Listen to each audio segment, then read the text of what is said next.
herzlich willkommen bei whisky.de, dem Treffpunkt feiner Geister. Und ich bin immer noch im verregneten Irland und hinter mir ist vielleicht ein Castle, das ihr vielleicht kennt, das Slane Castle, zumindest die Rock'n'Roll-Fans unter euch, denn das Slane Castle ist berühmt für seine Rock'n'Roll-Konzerte und das liegt daran, dass es so einen wahnsinnig schönen Hang hat, schon fast ein natürliches Amphitheater. Das ist so ein Hang, der über einen Kreis geht und sich alles im Grunde beim Castle zentriert, und da gibt es einen großen Platz, auf dem man natürlich dann schön die Bühne aufbauen kann, und da haben dann Größen aufgetreten, also die Rolling Stones, Red Hot Chili Peppers, Madonna, U2, ich glaube David Bowie und viele, viele mehr noch. Also sehr, sehr berühmt und ein tolles Konzert, und es passen bis zu 80.000 Leute hier drauf. Aber deswegen bin ich heute nicht hier. Also es gibt nämlich neben dem Slane Castle auch noch eine Brennerei, und da gehen wir jetzt mal hin. Die Geschichte von Slane beginnt 1611, und zwar ist die schottische Adelsfamilie Conyngham von Schottland nach Irland emigriert und hat sich hier bei Slane Castle niedergelassen. Die Geschichte geht dann, es ging immer über die Familienbesitz der Familie Conyngham dann, und im Jahr 2008 hat denn der Sohn Conyngham, der Sohn von Sir Henry Conyngham, hat dann einen Slane Irish Whiskey erfunden, kreiert, zusammen eben mit seinen Eltern, und den haben sie dann 2015 mit Brown-Forman zusammen rausgebracht, und 2017 haben sie angefangen, auch zusammen mit Brown-Forman hier diese Brennerei zu eröffnen und mit ihr dann zu produzieren. Und jetzt gehen wir mal in die Brennerei und schauen mal, wie es da so abgeht. Kommen wir zu den Zutaten der Brennerei. Wir haben natürlich Gerste und Wasser. Man könnte theoretisch noch andere Zutaten verwenden, aber sie sind nur bei Gerste. Das Schöne bei der Brennerei ist, sie haben ein Anwesen, auf dem gibt es einen Fluss, den Boyne, und von dem können sie das Wasser nehmen, und außerdem haben sie noch 1500 Acre Land, auf dem sie noch Gerste anbauen. Die ungemälzte Gerste, die sie in der Produktion verwenden, kommt 100% aus ihrem Anwesen. Natürlich, wenn sie jetzt irgendwann die Produktion hochfahren, kann sich das mal ändern, aber das müssen wir schauen, wie das in Zukunft sein wird. Die Gerste wird teilweise dann auch noch zu Melzereien gefahren und dort gemälzt, und sie kaufen auch noch irische gemälzte Gerste ein, um eben ihren Single Malt und den Malzanteil des Potstills auch noch herzustellen. Hier sieht man relativ schön, wie das mit dem Melzen funktioniert. Also hier ist die ungemälzte, dann wird es eingeweicht, dann wird das Ganze mehrere Tage gewendet, und dann keimt das Ganze, und da gibt es dann eine ganze Menge Enzyme, die dann die Stärke hauptsächlich in Zucker umwandeln. Und am Ende wird das Ganze in einer 6-Rollen-Mühle, einer modernen 6-Rollen-Mühle von Bühler, sehr gut geschrotet. Und das ist wichtig, denn mit ungemälzter Gerste und gemälzter Gerste ist das Schroten des Getreides ein schon besonders wichtiger Schritt, dass man im Prozess keine Probleme bekommt. Der Prozess für den Single Malt, also nur gemälzte Gerste, ist relativ einfach.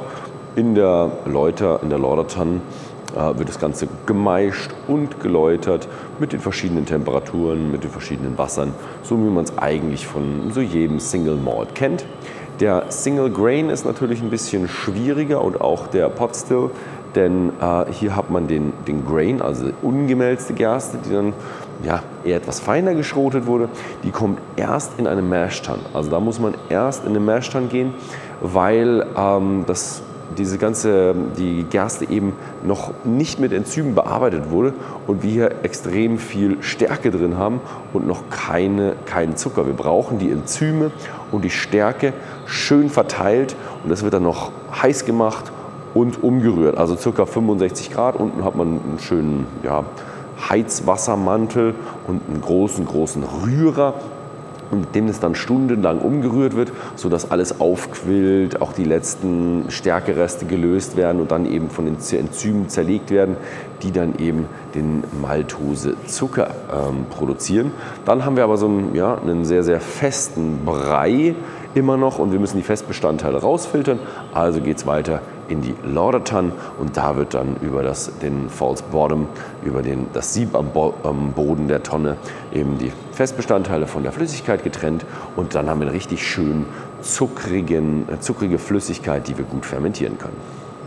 Der Flaschenhals der Brennerei ist die Fermentation, denn die Brennerei hat zurzeit 3 Washbacks mit 26.000 Litern Volumen. Das sind 2 Mash-Tuns. Und sie haben aber noch Möglichkeiten, sie auf insgesamt 7 auszubauen, was dann eine Produktionskapazität von 1 Million Liter reinem Alkohol pro Jahr wäre. Man könnte mit den Washbacks noch eine ganze Menge mehr machen, aber die Brennerei hat sich darauf festgelegt, dass sie eine Fermentationsdauer von 120 Stunden haben wollen. Das ist eine ganze Menge. Ist auch von Effektivität ein bisschen schlechter, haben sie mir erzählt. Denn die Alkoholstärke geht am Ende sogar ein bisschen runter, weil man dann eher so in diese Lactobakteriellen, die viel Säure reinbekommt. Aber dadurch entstehen eben eine ganze Menge verschiedener, komplexer Geschmäcker, die sie eben hier aufbauen wollen. Sehr interessant, also sie kommen am Ende eben nur mit 8% raus.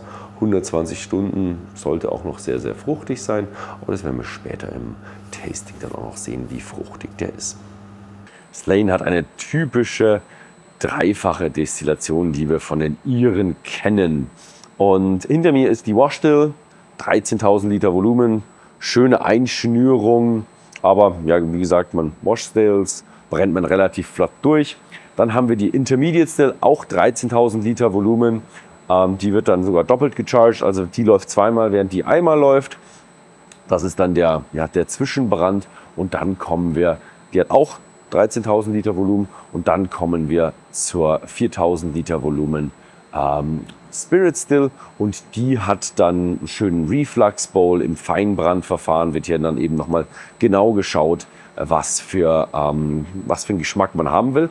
Und wir haben ja gesagt, wir hätten 2 verschiedene Rezepturen. Sie haben sogar am Ende 3 verschiedene Rezepturen. Also ihren Single Malt haben wir einmal, dann haben wir den Grain, den wir durchdestillieren und am Ende haben wir noch einen Single Malt, den wir durchdestillieren, aber anders im Feinbrand behandeln. Der wird dann in den Blend gemacht. Also wir haben einen Blend zwischen Single Malt und Grain. Das ist dann der Blend und der hat einen anderen Zutat als der reine Single Malt. Der wird anders produziert, weil man auf andere Geschmacksknospen oder so, andere Geschmackseinstellungen haben will. Aber nicht nur das gibt es hier, sondern es gibt auch noch eine Column Still. Die Column Still hier bei Slane ist ein wenig schwieriger gestaltet. Und zwar durften sie dieses Gebäude, wo sie die Column Still reingebaut haben, also ein neues Gebäude, durften sie nicht so hoch machen, weil es sonst das Aussehen von dem alten denkmalgeschützten Gebäude verändern würde. Deswegen waren sie sehr begrenzt in der Höhe. Aber das Schöne an Column Stills ist, man muss nicht unbedingt so hoch bauen. Man kann einfach die Column Stills nebeneinander setzen und oben und unten verbinden. Und das ist im Grunde wie eine Column Stills. Hier hat man eben 6 fraktionelle Destillationskolonnen hintereinander angeschlossen. Sie sprechen aber von 2 Destillationskolonnen, also von einer doppelten Destillation, weil die ersten 3 bestehen aus rostfreiem Stahl und die letzten 3 bestehen dann aus Kupfer. Deswegen teilen sie ein in die rostfreien Stahl, der erste Brennstufe, und dann die mit Kupfer in der zweiten Brennstufe, auf der dann ihr Grain Whisky destilliert wird. Bei Slane verwendet man 3 verschiedene Fässer. Ihr seht jetzt 2, die sehen sehr ähnlich aus. Und hinter mir einmal das Sherryfass. Das hier ist ein reguläres Bourbonfass. Und hier vorne sehen wir die Virgin Oak Casks, also auch aus amerikanischer Weißeiche. Aber die wurden eben nicht mit irgendwie Bourbon oder im Fall von Slane mit Tennessee Whisky befüllt, sondern sie sind einfach frisch und werden frisch mit dem Rohbrand befüllt. Wer jetzt denkt, oh, die haben nur 3 verschiedene Fässer, da wird es relativ wenig Variation und relativ wenig Spielraum geben, der wird jetzt hier eines Besseren belehrt, denn wir haben ja 3 verschiedene Rohbrände. Wir haben ja den Single Malt, den Grain und den Blended Malt, also den Malt für den Blend aus der Brennblase. Und dann haben wir natürlich auch noch das, was aus der Column Still kommt. Da kann man auch nur Grain reinmachen oder man kann auch Malt reinmachen. Also hier haben wir dann eben ganz viele Variationen, mit denen man spielen kann. Und auch die Wiederverwendung der Fässer ist natürlich auch ausschlaggebend, wenn man einen Virgin Oak Cask als erstes benutzt oder ein Second Fill Virgin Oak Cask, ob man es dann Irish Whiskey Cask nennen sollte, ist jetzt mal dahingestellt. Aber dieses Fass ist natürlich dann auch anders, wenn man es erst befüllt oder zweit befüllt, dritt befüllt. Und deswegen gibt es dann schon eine ganze Menge Variationen, aus denen man den Slane Whiskey zusammen blenden kann. Ja, das war's mit der Produktion und jetzt gibt es noch ein kleines englisches Interview. This was it with the production, and now we have a little bit of a tasting and interview with Dr. Gerard Cahill. Cahill, did I have that right? That's correct. Yeah. Yes, Ben. 29 years within brewing and distilling, and you have a doctorate's degree. So what is it in? Is it in brewing? Yes, I've been in brewing and distilling for 29 years, and my doctorate is in brewery yeast management. So I am a doctor of brewing yeast. Yeast. Oh, okay. So you're really with the fermentation stage. That's your little baby. Oh yes. Whether I'm brewing or distilling, the yeast is at the backbone of everything that we do. So very, very important. Okay, I already do smell a bit of the of that stuff. I really love what you have here. It's just so beautiful, historic and everything. So thanks for having us here. No, you're very welcome and delighted you could make it here, and happy to take you through everything that we do. Okay, so I'm seeing we do have two new makes here. What are we having today? Yeah, whilst we'll concentrate later on the blends that we have out in the market, we really wanted to show you what we're currently making. So our first new make is a single malt or a malt whiskey, new make, and the second one we're going to taste then is pot still, which is a very traditional Irish whiskey as well. Ah, okay, so these are like the two main ones that come. I think you do have a single grain as well. Yeah. Everything that we make here is made with barley, so it's either malted barley or unmalted barley. So we make single malt, we make single pot still, and we make a grain whiskey. And we're the only distillery in Ireland making a grain whiskey from 100% barley, whether it's malted or unmalted. So it's a little bit special. And what I also do love is like you have your own malt, or not your own barley, and you have Irish malt. Yeah, that is beautiful. Are we looking at distilling strength, barreling strength, or what are we looking at? Here, whilst I'd love to give you the strength off the stills, which is at about 82% alcohol, I've actually cut it back to 50% alcohol. Oh, okay, so the new makes here at 50%. If I dilute it much more, it's not maybe as special. So I've been kind and diluted it to 50%. Okay, so we can get a good sense of it. 50% is doable.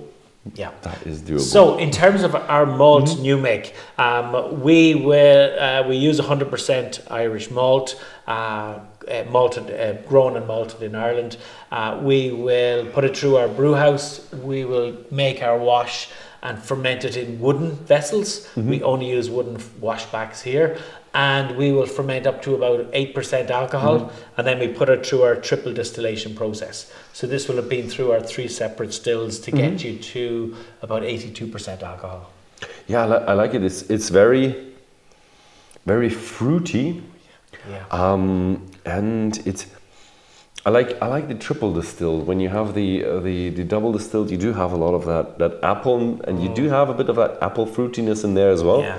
But this is I think, I'm not quite sure why, but it feels like a little bit like a maltiness in there as well.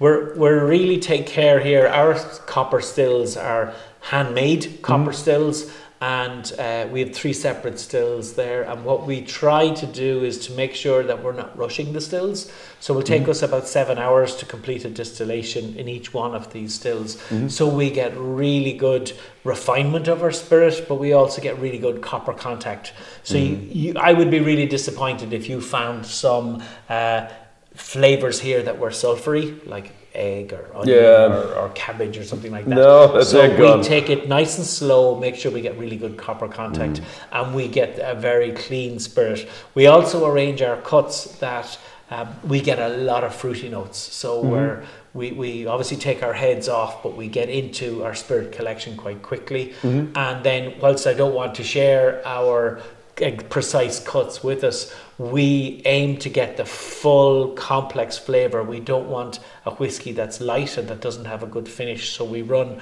rather long to make sure we get the fruity notes at the beginning, but we also get the heavier, fuller, complex flavour. Yeah, there is a mixture. You have a quite light note to it, fruitiness, light fruitiness as well. A little bit of a, I'm not quite sure how tropical that is, if it's like a watermelon or something, I don't know. But it's something light. It's not the typical citrus note or the typical apple note. It has, for me, it has like a really a bit of a tropical or something else. And there's fruit fleshy fruit notes in there, like peach or apricot. Yeah, something like that. And a bit of a bready note, like a malty bready. I'm not quite sure. Something creamy or bready. Something with floury or. And we treat our yeast very well. We watch our fermentation temperatures. So we want the yeast. Obviously, a lot of these flavors are produced by the yeast, and we want them to produce the maximum amount of fruity estery notes that they can. And that works really well for us as well. We don't want them stressed. Yeah, I do have minimum of spiciness, or like more heftier the downwards notes. So yeah. So cheers. Cheers. Mm.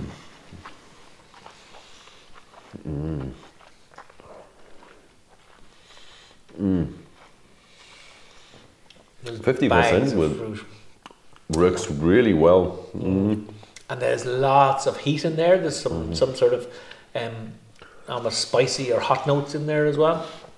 But this tastes, so you have, in the taste I do have a lot of pears in there. And it feels like, what was it like? Like cooked apple pears, like what was it like a good porridge. Or something like, I'm not quite sure, or like, I don't know, it smells a bit, tastes a bit like grandma's. Certainly the malt character is coming through as well. That's important for us, that we get that coming through. And the way we run our cuts, we want to get the fruity impression at the beginning, but also a nice long finish. So we know we're getting quite good fusel oils or higher alcohols coming in there at the end to sort of give us a full complex flavour. Yeah, you start off with a lot of fresh fruitiness, and then you get into that maltiness, and I like it. But it's very Irish, very smooth. it's a bit dangerous. I mean, even for 0 years old, it's very, very round. Yeah.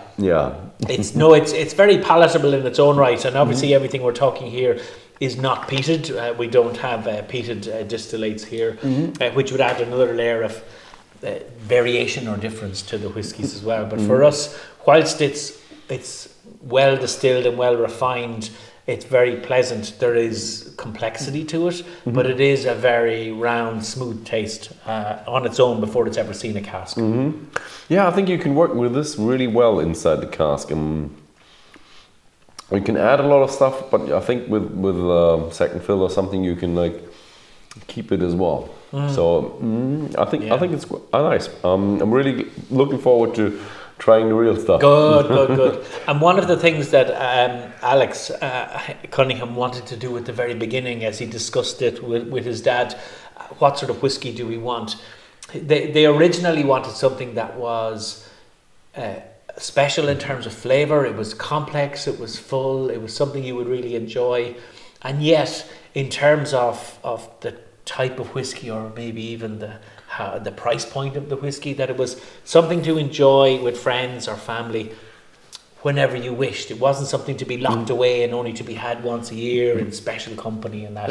And in terms of delivering on that, it's important for us to deliver a full flavoured new make spirit, and then you will get an impression later on of actually all the work that the barrels do to give us that fresh flavour as well.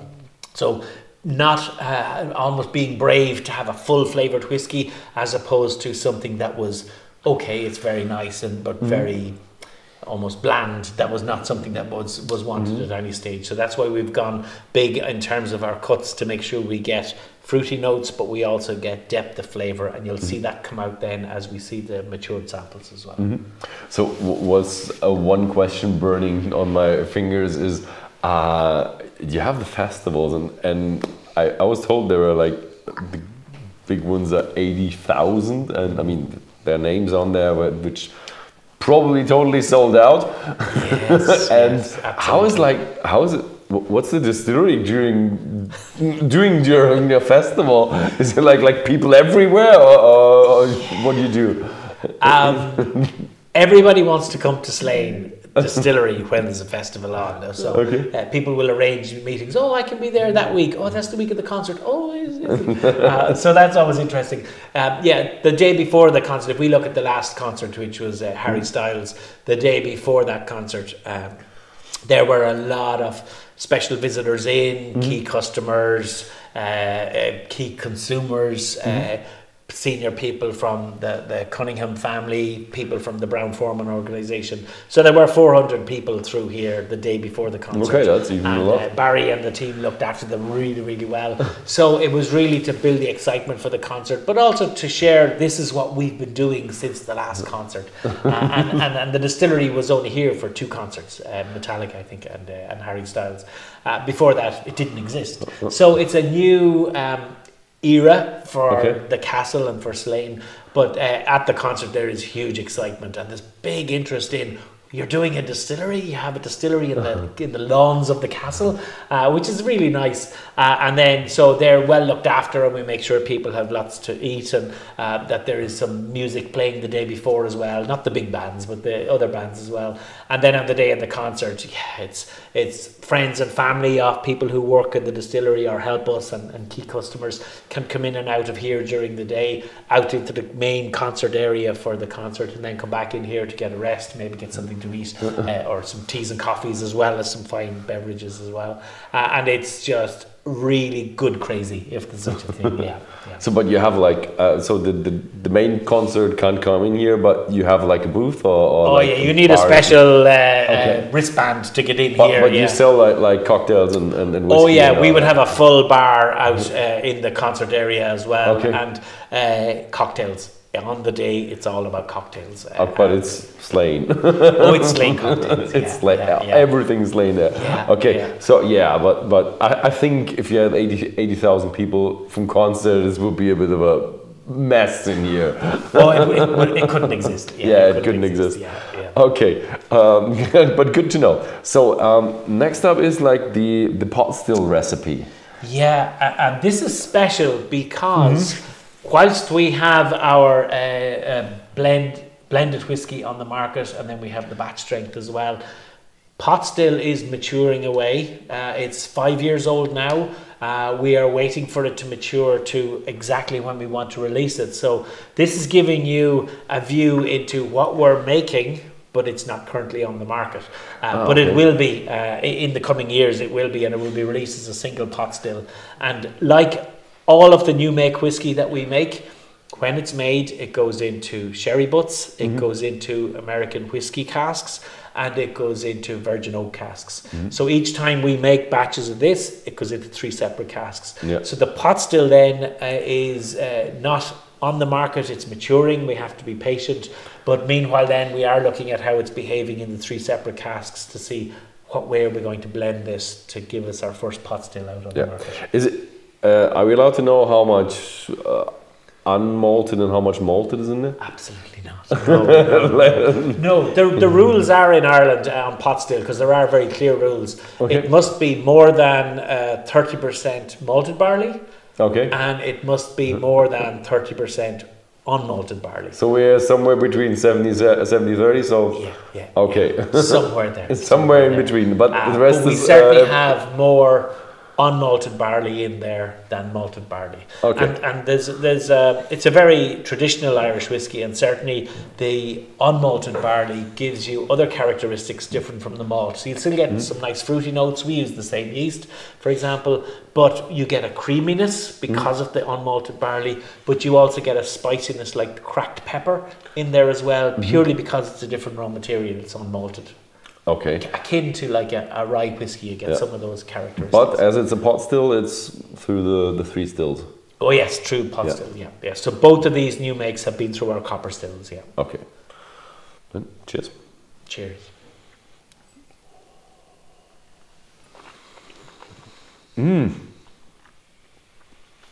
Quite different. Can you get it covering your tongue? It's kind of creamy. The beginning was much more sweet. Then I had kind of lots of pears, and now it's creamy and It's a real smoothness. Oiliness sounds like a negative, but it's actually like a creamy, viscous sort of feel to it. But I would say it's a bit heavier than the other one. This one was fresh, fruity, like you said, pears and not pears, peaches and a bit tropical in there. This one is a bit more classical with a lot more sweetness. Yeah. It's a heavier distillate, and it's still triple distilled. The cuts we use on this is completely different from the cuts we use for our single malt, for good reasons. But so you can get, there are fruity notes there. There is a really creamy texture to it, but there is a heaviness, and there is in terms of higher alcohols or fusel oils, there is a good impression there. But at the end, there is this dry, peppery, cracked pepper kind of spiciness to it as well, or heat. Yeah, but it takes some time. Yeah, it takes a little bit of time when you have the finish, and you do have a bit more spiciness to it.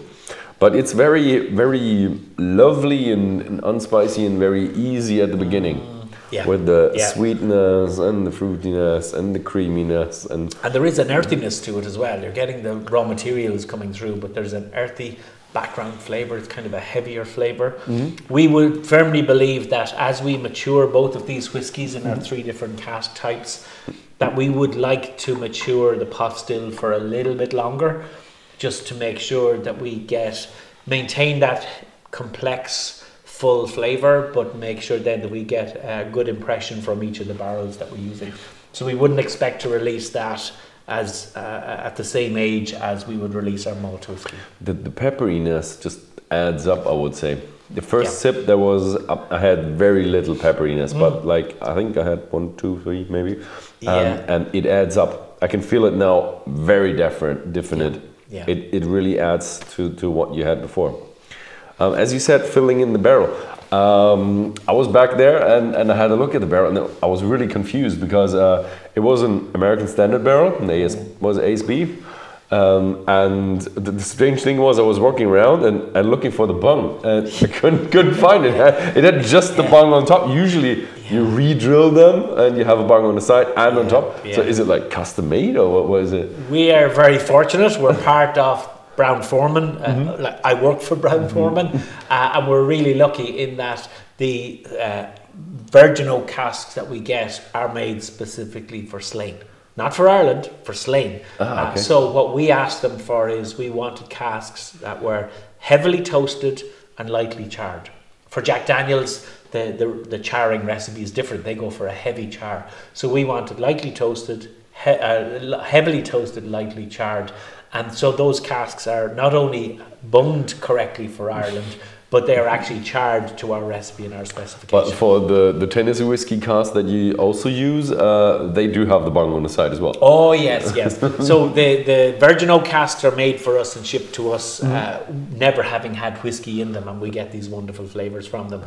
The seasoned casks we get, or the AB's American casks that we get, are actually Jack Daniels casks, so they're ex-Tennessee whiskey casks, only Jack Daniels, and they come to us. So they would have been standard Jack Daniels casks, so they have the bung on the side. We get them then re-drilled, so they have 2 bungs there as well.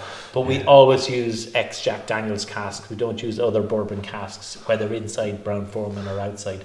And we just really like that flavour contribution that we get from the Jack Daniels, which is really good for bringing on our flavour. Yeah, I guess when you have like a Woodford that is like really old or something, that would probably have a different taste. But Jack Daniels has I think, enough cask to have a really straight and consistent taste. And one of the flavours we would chase there is there's a whilst we talk about esters and fruity notes and flowery notes, there's also then a sort of a banana flavour coming from Jack Daniels that's inherent in their flavour. So we're chasing that to add not even a fruitiness, but a sort of a sweet fruit or a pureed fruit, sort of sweetness to that, because that then will counteract some of the wood spicy notes that we get from the virgin oak casks as well. So all the time we're looking at balancing and contrasting the flavors from the different casks to give us this full flavor that we want. Yeah, I think if you really get that just right over from the States, first fill virgin oak, heavy toast, that sounds like a really sweet cask. And the virgin oak casks will give you a spiciness at the end. They will give you a dryness and a spiciness. With Tennessee whiskey production or bourbon production, virgin oak casks, there's a sweetness in a bourbon or in a Tennessee whiskey. But with Irish whiskey in the same cask that's never been filled before, because it's a different spirit and it's not made from over 50% corn or maize, it's not as sweet as opposed to fruity, and therefore bourbons can come across as sweet, whereas our new make whiskey in a virgin oak cask has some sweetness. It has loads of vanilla and these other notes, but it has this spiciness and dryness at the end because it's a different spirit going into these casks. And we play on that as well. So when we taste the blend, we'll actually discuss then the impact of the 3 different casks on giving us that complex flavour that we're building. Okay, I think that's next up, isn't it? Yes. That's the triple cask. You can get that on whiskey.de or whiskey.com if you live in the Netherlands or Belgium or Germany and Austria and Switzerland. So that's really like the main product that you just told us with the 3 different kind of casks. But it's is it a single malt or what is it? No, it's in our future we're maturing them. We will have single malt and single pot still. This is a blended whiskey. Oh, okay. So it is malt whiskey blended with grain whiskey. So what we have here is it's a blend. It's at 40% alcohol. It's available in duty free across the world. It's available in across Europe. It's available in the US. It's available in the UK.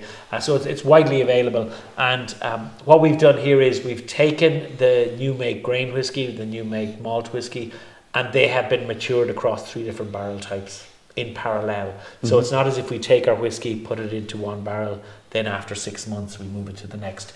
These are in for at least 2 years, and all of the new make whiskey we're making now goes straight into its designated cask, and it will spend all of its life in that cask before we use it. So is triple casking a marketing gimmick, or is it meaningful? For us, we've actually shown that if we look at the components in each of the 3 casks, they're completely different whiskies. And we actually play one whiskey or one cask type against another to give us these contrasting flavours. I like it. It's you mean your new make was also very sweet. This is very, very sweet and very, very pleasant. It feels very creamy, very caramelly, but also has a bit of I don't know. It has a few. I'm not quite sure if it's berries or chocolate or I don't know, something. It reminds me of some sweets. One of the original hopes for the Conyngham family as they started to design what they would like about their distillery was to create a whiskey that was something to enjoy, full of flavour. You could have it in a glass like we're having. You could have it with ice. You could have it with a cocktail. So we delivered on that in terms of giving a full, pleasant, enjoyable flavour. So there's a few things happening here. If we look at the casks that we use, so we have virgin oak casks. So we know that is contributing a lot of vanilla. So you're talking about these sweets or maybe toffee notes. You're getting some vanilla impression in there. In the nose? Yeah. Yeah, now I got tons of vanilla in the nose because I sipped something. Yeah. But in the nose, it wasn't, the first nose, it wasn't that vanilla, but more of caramel. Now I have it vanilla. It's like a pudding. Very, very pleasant, very, very gentle. And I would say, yeah, it feels a little bit like a liqueur, but no sugar added. It's very forbidden. Yeah, very sweet and very gentle, and I like it. You do have a bit of a fruitiness going on as well, and in the background a little bit maltiness and a little bit of that spiciness coming through. But just very gentle. There's a lot happening, So we have vanilla, which is quite pronounced, and that's coming from predominantly from our virgin oak casks.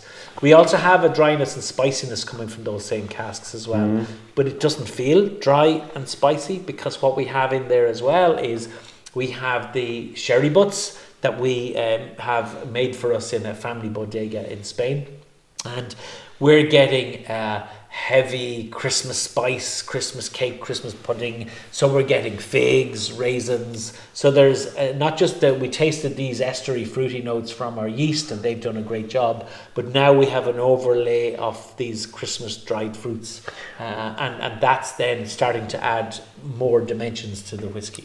With the sherry notes, the Christmas notes, and the dried fruits notes, that was for me the second sip. The first sip was a lot of like bourbon style character or Tennessee whiskey style character, very fruity and very fruity, very sweet. And now with every sip, it just adds up to that Christmas spiciness.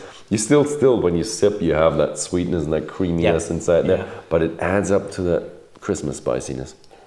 Are you finding as well that there's a long finish, that you're here now and you're going, I can still taste it? I can still taste it. It's long as in it changes a little bit. You have the sweetness, that fades off, but that spiciness keeps on going.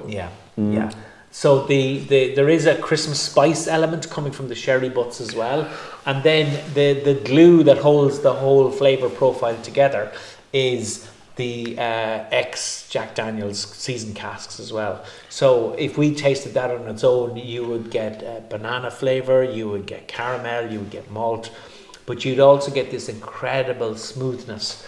And that smoothness acts as sort of a link between the flavour impressions from the virgin oak casks and also from the sherry butts. If we, say, dialed up the sherry butts higher, some people like sherry finish, I particularly do myself, it can get very sweet. You lose some of the spiciness and dryness, and it can maybe appear a little bit heavier as well. So we put a lot of work into balancing out the contrasting flavours to making sure that we could build complexity in the flavour of the whiskey, but not have it too much one way or too much the other way. And for us, we feel we've succeeded in that with the 3 different casks that we're using. Now that you mention it, now I find the candy that I associated it with. I think it was kind of, I'm not quite sure how they were called, but they were banana candy. Right. So vanilla and banana would be two very predominant, and then you would have the sort of dried fruits, the raisins, the sort of winter seasonal sort of. But they take a bit of time until the banana and the vanilla wears down. So I hope you'd agree that in trying to build a whiskey that was enjoyable on its own, and full of flavour, that we've crammed a lot of flavour into this whiskey. Part of that is the new makes that we're producing. We want to be brave and create as full of flavoured new make whiskey as we can. But the 3 different casks that we're using, each of them has a specific purpose. And whereas, as Alex Conyngham himself would say, we're like a music mixing desk. We can dial up one and dial down another because of the way that we can blend. Because they're all matured separately, we can actually dial up some and dial down others as well. And we've been successful in that in some of our other, say, our wood series with a sherry finish. It would have been very easy to say, oh, just go all sherry, that's the answer. But actually what we did was we did that and said, oh yeah, that's really nice, but we think we can do better. So we still maintained the triple cask, dialed up the sherry, dialed down the other 2, and actually one of the took us 16 variations to do that. The last one we did, then we actually dialed back up some of the virgin oak because we missed some of the spice and the vanilla to play off against the heavy sherry notes as well. And it worked well for us. So triple casking for us is really, really important to give us the full flavour, but also as we look at it, say if our pot still is coming down the road, we have that in 3 separate casks. We don't really know what the recipe is that we're going to use because we want to see how it matures, but because we have stocks in the 3 different casks, we can just dial them up and down in the blending stage and decide that's exactly what we want, let's go. Exciting times ahead. Yeah, I see. But a little bit look in the background. You have a huge historic building here. Yeah. So how is it to work in such a historic buildings with, like, I don't know, there are rules to like what you can build and what you can change and stuff. Is that like hefty? Or there are lots of rules, yeah. So in building, the distillery was built when I came, so I feel lucky that I maybe missed some of that. But Alan, as he was building the distillery here, each of the buildings are protected, so you can't. It is breaking the law if you damage a building that's a protected building. So Alan had the roof off when he was putting in the pot stills. So the building is quite narrow, and there are ancient wooden rafters there as well. So if he hit the stills off the wall, it would damage the new stills, but also it would be a criminal offence because he's damaging the wall. So he had to take the roof off, slide in the vessels, drop them down, and then move them across without breaking any of the gaps in the wooden rafters. So tricky. So what we will find is then in running the distillery now, later as we've produced a lot of whiskey at this stage, the distillery is quite spread out. So we have old courtyard stone buildings. You've had a chance to walk around those earlier on today. Yeah. It's not compact, so we get lots of steps in. We have lots of stairs, lots of ladders, and but it's fantastic. And when you come in the morning, sometimes if you're feeling, oh, I have a lot of work to do, you look around, you look at the castle, you look at the river, and you go, aren't we lucky to be working in a place like this? Yeah, it looks really, really beautiful. Yeah. But I think the construction side is, with historic buildings, is always a bit of a tough time. I mean, I've seen the wooden beams and how you needed to change that, and some repairs, and some look a little bit too old for my touch. Like say in the courtyard we're looking out on now, most of the roof here was gone. And there was trees growing up through some of these buildings as well. Like, that's how dilapidated they were. Okay. So again, it was restore it, make sure everything was okay. But when we went to find then roofing tiles to put on, you had to get traditional roofing tiles. You couldn't go to your local hardware shop and say, give me a couple of tons of those. They had to be in the traditional style. Hard to find, expensive, and then you need stonemasons and specialists to install them. But when we look around now, and as we run the distillery, it's great.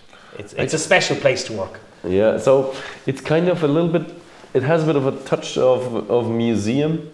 And also with the red doors, it's a bit of a Glendronach going on. Yeah, well, and that colour is a traditional Conyngham family colour as well, and that's why they're there. It's part of their sort of historic emblems and that, so that would be an important colour. But the Conyngham family, they originated from Scotland? From Scotland, yeah. But did they see themselves Irish, right? Oh, you talk to Alex or Henry, they're Irish. They're Irish. Absolutely. I don't get into that debate. But actually, their heritage is originally Scottish. They would have moved into Donegal, and they would have had an estate up there, and then they moved to here. And effectively, they were rewarded, and they were able to occupy a castle as impressive as this because of their bravery towards the monarchy in the UK.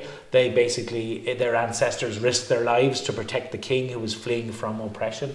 So there's some good stories there about literally how they put their own lives on the line to save the king who was in trouble at the time. When he came back successful after winning the final conflict, he rewarded them and their bravery, and that's how we have this fabulous estate here today. Nice. So, but no, very much Irish, and certainly well regarded in the community. They would have many generations of families that would have worked here. I mean, the estate is effectively a farming enterprise as well, so they would have had lots of farm labourers, carpenters, blacksmiths, and all the harvests and the ploughing and the natural cycle. Yeah, so a long history here. These big buildings with 2 courtyards, I think that was like a little city. with like everybody inside, like stables, as you said, blacksmith and all of that. Oh yeah, and they would have had gardens as well to feed the family, to produce, and they would have had some exotic fruits as well. We saw the lovely walled gardens earlier on. They would have had exotic fruits that weren't available in Ireland, but it was just because the walled gardens were built to be sheltered. Trees were close to the walls, facing the sun, so they were kind of warmer and protected. So there was fruits and vegetables grown here that were not widespread in Ireland, because that was the passion that they had for growing things and getting the best out of the land of the Boyne Valley.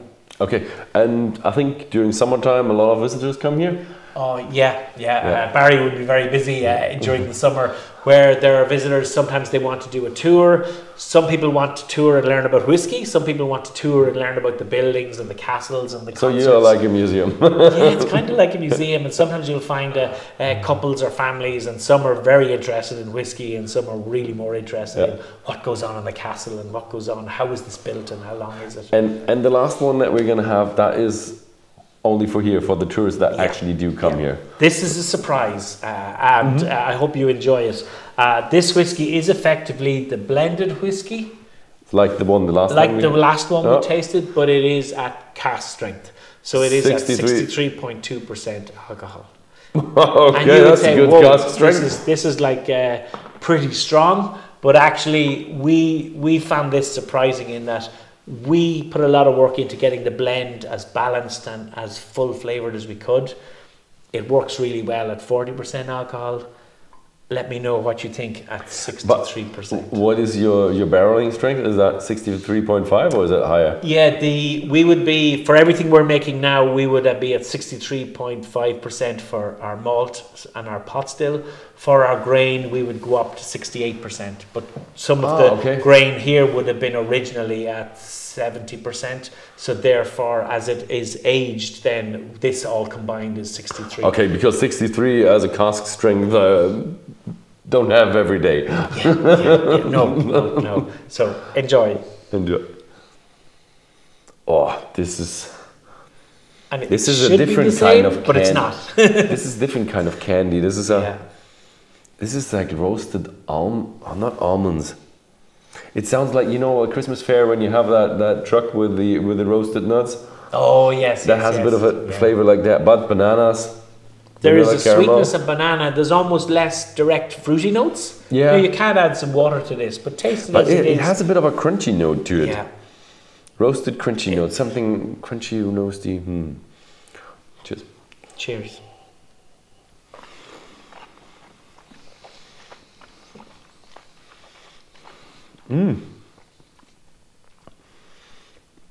But it works well with 63. I mean, I didn't have that much, but it didn't really burn me.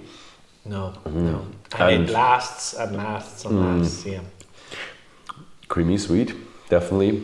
Very wholesome, triple distilled. Can you get a sense of the cask wood itself? There's more char and a wood and almost like a cavern where you would maybe have wine casks maturing or sherry casks maturing. You can really get the sense of wood and char there. It feels a little bit drier. And that's because of the higher alcohol. Like a little bit of a tannin or oaky note to it. A little bit of a cellar note to it, yeah. But without the, you know, usually when you have like, say, cellar, usually you have a smoky note. This is minus that. The sherry impression really comes to the fore at this strength as well. Yeah, there's these heavy fruity notes in there as well. So, whilst it's the same whiskey, the flavour profile, because the alcohol is higher, is quite different. But would you say that it is a balanced flavour or a full complex flavour still? We were really impressed when we started to look at this to say, actually, people might be interested in this, rather than this is something then that we'll reduce down to our blend. I do like it. It's not like you have it in your mouth and there's like everything there. It's more of a like I explain it like a roller coaster whiskey, where you start off with your sweetness and then here comes this and here comes this. So there is everything in it, but not all at once. That's a good expression. I'm going to keep that one. Yeah. And it lasts, and you're getting different impressions as time goes on. Yeah. Again, like second sip, a little bit different than the first sip. So again, with the roller coaster, it rides on. Just rides on. And we have had many visitors through here with Barry, and they would be asking, how should we drink this? Is it a cocktail? Is this? And certainly we wouldn't put this in a cocktail. You could use the blend and it's perfect for cocktails. But we have had people, I've had people coming to me afterwards saying, I normally drink whiskey with water or with ice or in a cocktail, and you have me sipping this cask strength whiskey. Why is it so smooth? Why is it so nice? They're really having tiny sips of it, but we really feel that the work we've put into selecting the right barrels, getting the right balance between the different flavors, the contrasting flavors in the barrels, is working, and that ends up being a very, very enjoyable whiskey as it is on its own. You could certainly use that in cocktails, and if you wanted to boost that sort of a whiskey flavour that you want in there. But for us, the fact that this is so enjoyable as it stands, obviously with respect because it's such a strong whiskey, but it is really enjoyable, and for us that is endorsing that the balance we have between the three casks is working really, really well. Yeah, I like it. The thing is, could you water it down to the other one?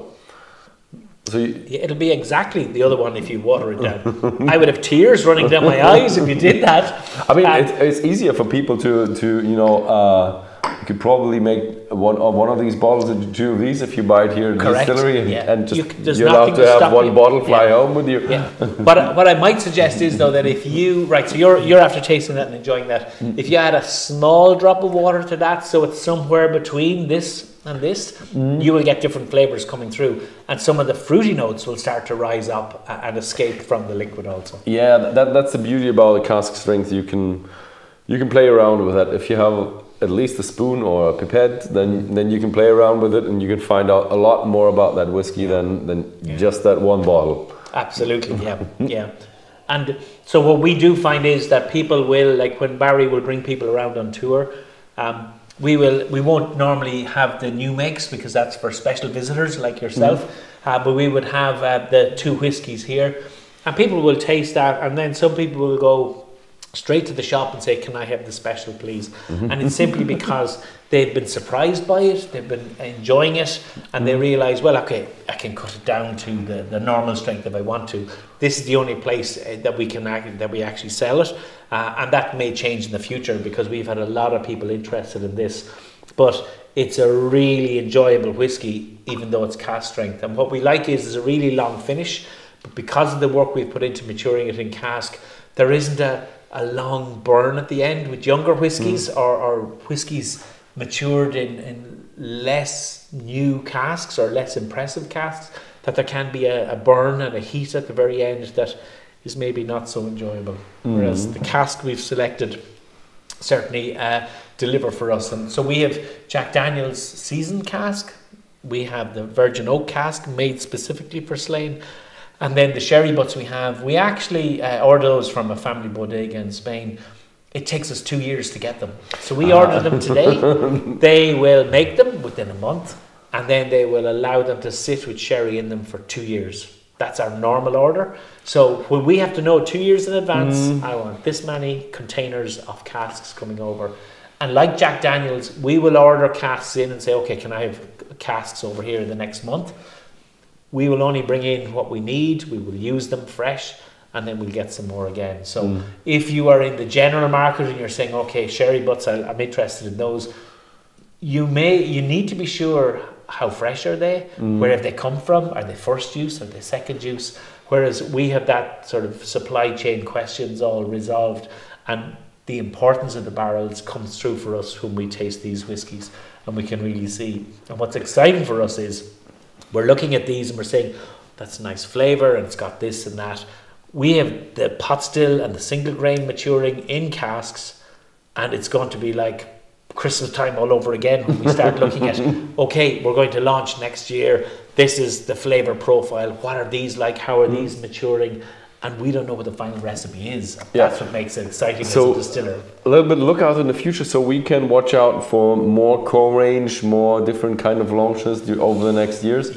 Certainly, as our single malt is with probably ready to go within the next year or two. Our pot still is also. And then the single grain is going to be an interesting one because we're the only distillery in Ireland making single grain whiskey from 100% barley. We know it's not a normal grain whiskey. It's got pot still character. It's got some spice and heat in there as well. So we certainly have new products. We're not going to release a whole load together. It will confuse the market. But we really need to do something with pot still. We really need to do something with single malt. And then it'll take probably a little bit longer to mature the grain. But we expect then some good response from the grain. And remember, everything we're making in new make is in 3 different casks. So if we have 3 different whiskies, we actually have 9 different whiskies in a matrix. And who's to say we won't do malt pot still blends, or we won't do our own grain and pot still, or our own grain and malt as well. So we have options there, and we don't know today what the answer is, but we're looking forward to finding out. Yeah, so basically this was like this bottle, same bottling cask strength, so we were still like, oh, they have a bit of a smaller range, but I guess we'll see a lot of rise. We're on a journey, and we're starting that journey. Yeah, so with whiskey it's always a bit more time. There's always a bit more time.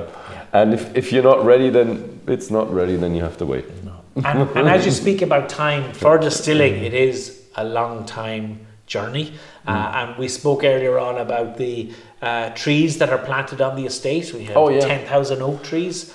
They will be 40 or 50 years old before we harvest them to make casks, to make whiskey in the future. So your generations and my generations down the road will be discussing, oh, these casks were made in whatever year it is in the future. So whiskey is a long-term, lifetime vision, and it actually goes to the next generation and the next generation.